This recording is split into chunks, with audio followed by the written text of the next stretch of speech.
Mais monsieur le Président, j'ai l'impression que vous voulez défendre à corps et à cri Media One, et j'ai l'impression que vous vous faites le porte-parole de Media One. Je dis depuis le début que Media One est une société qui est détenue en majorité capitalistiquement par un fonds d'investissement américain KKR. C'était d'ailleurs l'une des révélations de cette commission d'enquête. Que vous ayez des liens, on le verra peut-être avec des actionnaires de Media One, vous pourrez en répondre. Je peux aussi suspendre si vous trouvez que mes remarques sont insupportables. Vous venez de porter des accusations très graves contre moi en disant que j'avais des liens avec Media One, ce qui est absolument faux. C'est une question, pourquoi vous me répondez à chaque fois? Je voudrais revenir sur le sujet central de cette commission d'enquête qui concerne le sujet de l'hyperconcentration des sociétés de production qui passent contrat avec l'audiovisuel public. Vous êtes d'ailleurs, à titre personnel, très régulièrement invité sur les émissions du service public. J'ai regardé les statistiques. Depuis que vous n'êtes plus ministre, c'est-à-dire depuis le 20 mai 2022, vous avez été invité 6 fois sur le plateau de Quelle Époque, produit et animé par Léa Salamé, le 21 janvier 2023, 10 juin 2023, 19 octobre 2024, 7 décembre 2024, 26 avril 2025, 13 décembre 2025, ce qui fait de vous d'ailleurs la personnalité qui a été le plus invitée par Léa Salamé depuis la création de cette émission.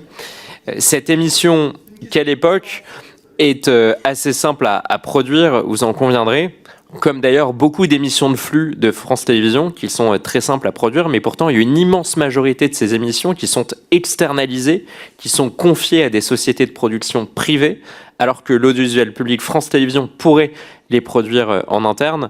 Est-ce que ça ne vous alerte pas qu'il y ait une telle externalisation au privé d'émissions simples à produire, comme par exemple C'est dans l'air, comme par exemple C'est à vous, je crois que vous avez été aussi chroniqueuse pour l'une de ces émissions. Qu'est-ce que vous pensez de l'externalisation à des sociétés privées d'émissions essentielles du service public? Je n'ai jamais été chroniqueuse à C'est dans l'air ou C'est à vous. Quant à des émissions auxquelles je suis invité, je ne sollicite jamais rien. Ça, c'est une chose qui est sûre. Et si on fait appel à moi, c'est sans doute qu'on trouve que je fais un peu d'audience quand j'y passe. J'espère que les gens qui écouteront cette commission d'enquête seront ravis de m'entendre à nouveau, à moins que vous disiez que c'était inapproprié. Maintenant, que le service public fasse appel... Pardon ? Allez-y, madame la ministre. Que le service public fasse appel à des services privés, je trouve ça, il passe évidemment des conventions commerciales avec ces services privés assurant un service. Il n'est pas anormal qu'une entreprise publique fasse appel à des services privés pour remplir telle ou telle mission. Est-ce qu'il serait rempli pour moins cher et avec plus de talent par le service public? Vous me permettrez de dire que je n'en ai aucune idée. Vous savez, l'idée que le service privé serait toujours plus efficient que le service public ou l'inverse, ça dépend vraiment des choses. Et je n'ai pas les moyens d'analyse financière pour en juger. Bon, vous nous expliquez que ce n'est pas anormal qu'une entreprise publique comme France Télévisions fasse appel à des entreprises privées, notamment pour produire ses propres émissions. Je vais vous citer un chiffre, c'est celui des émissions sur France 5. 80% des émissions sur France 5 sont produites et externalisées à des sociétés de production privées. Est-ce que c'est normal? Je sais qu'il y a une grande partie du spectre politique qui s'émeut, ou en tout cas... qui refuse notamment qu'on parle de ce débat de privatisation de l'audiovisuel public. Mais quand on voit qu'il y a une telle proportion d'émissions importantes du service public qui sont aujourd'hui externalisées et produites par des sociétés privées, est-ce que la privatisation aujourd'hui n'est pas déjà à l'œuvre? Quand on entendait notamment des syndicalistes qui sont venus répondre à nos questions, certains, notamment de Force ouvrière, nous disaient il y a un risque d'externaliser autant d'émissions du service public à des sociétés de production privées, notamment sur le manque de contrôle de la ligne éditoriale. Vous, en tant qu'ancienne tutelle de France Télévisions, ancienne ministre, est-ce que vous déplorez pas ce risque d'ultra-externalisation et d'ultra-concentration des contrats de production passés entre quelques sociétés privées? Parce que ce sera le tout dernier point de ma question.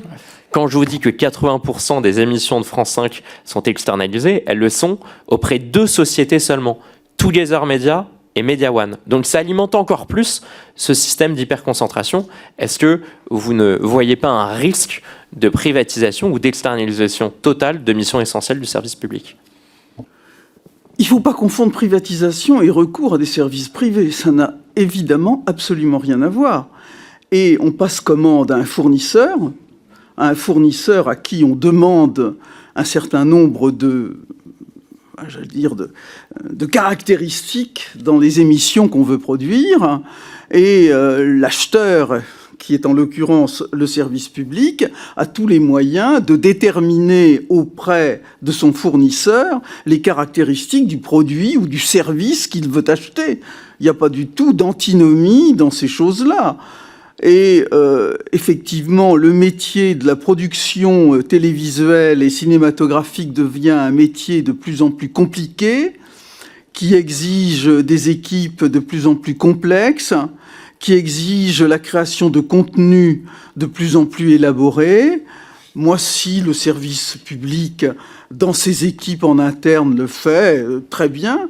Mais la question que vous posez, où il y aurait en quelque sorte une privatisation rampante, ne me paraît pas devoir être retenue. Merci, monsieur le rapporteur. Si, madame la ministre, vous expliquez que ça n'a rien à voir, que l'externalisation et le recours à des sociétés privées pour des missions de service public n'a rien à voir avec la privatisation.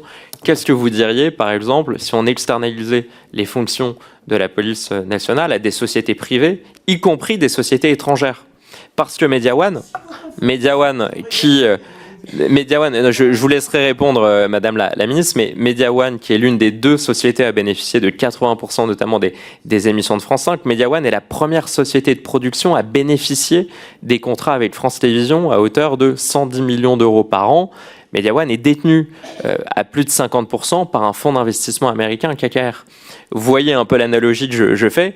Pour vous, ancienne ministre de la Culture, il n'y a pas de problème. Il n'y a pas de problème, et laissez-moi aller au bout de ma question, il n'y a aucun problème à ce que le service public et l'argent du contribuable aillent financer des sociétés privées détenues à l'étranger pour produire des émissions importantes du service public. Pour vous, il n'y a aucun sujet derrière cette question-là. Alors allez-y, maintenant 2 secondes, madame la ministre. Madame la ministre, deux secondes, madame la ministre. Madame la ministre, Je crois avoir déjà répondu complètement, monsieur le rapporteur, à votre question. Quant à l'analogie avec la police qui fera appel à des milices privées, pardon, mais ce n'est pas recevable. On est sur les fonctions majeures de l'État, sans compter qu'il y a un certain nombre de polices municipales. Mais enfin, c'est tout de suite la police, c'est évidemment la puissance publique qui les détient et qui les dirige, de la même façon que je n'aurais pas l'idée saugrenue de faire appel dans ces fonctions pour la défense, les affaires étrangères, la justice ou la police. Il ne faut pas faire des confusions de cette nature.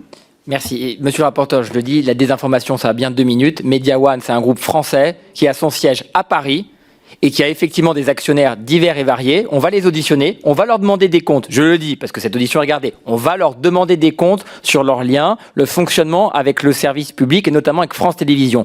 Mais arrêtez de nous faire croire que Media One est un agent de l'étranger. C'est un champion européen dont le siège est en France. On peut ensuite s'interroger sur ses actionnaires, mais ne dites pas, s'il vous plaît. Je peux aussi suspendre si vous trouvez que mes remarques sont insupportables. Hein. Monsieur le Président, vous détournez mes propos.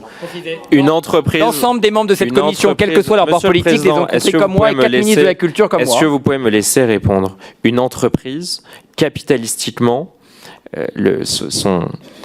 est basée en fonction de ses actionnaires. Non, c'est totalement faux, monsieur le rapporteur. Vous avez été entrepreneur. Monsieur, vous avez été entrepreneur. Une entreprise, quand vous avez plus de 50% de vos entreprise... actionnaires qui sont étrangers, l'entreprise est étrangère. Quand vous avez plus de 50% de vos actionnaires qui sont des actionnaires américains, l'entreprise... Mais monsieur le Président, j'ai l'impression que vous voulez défendre à corps et à cri Media One, et j'ai l'impression que vous faites le porte-parole de Media One. Je dis depuis le début que Media One est une société qui est détenue en majorité capitalistiquement par un fonds d'investissement américain KKR. C'était d'ailleurs l'une des révélations de cette commission d'enquête. Dites ce que vous en pensez en commentaire. Si vous avez aimé la vidéo, n'hésitez pas à liker et à vous abonner à la chaîne pour soutenir notre travail.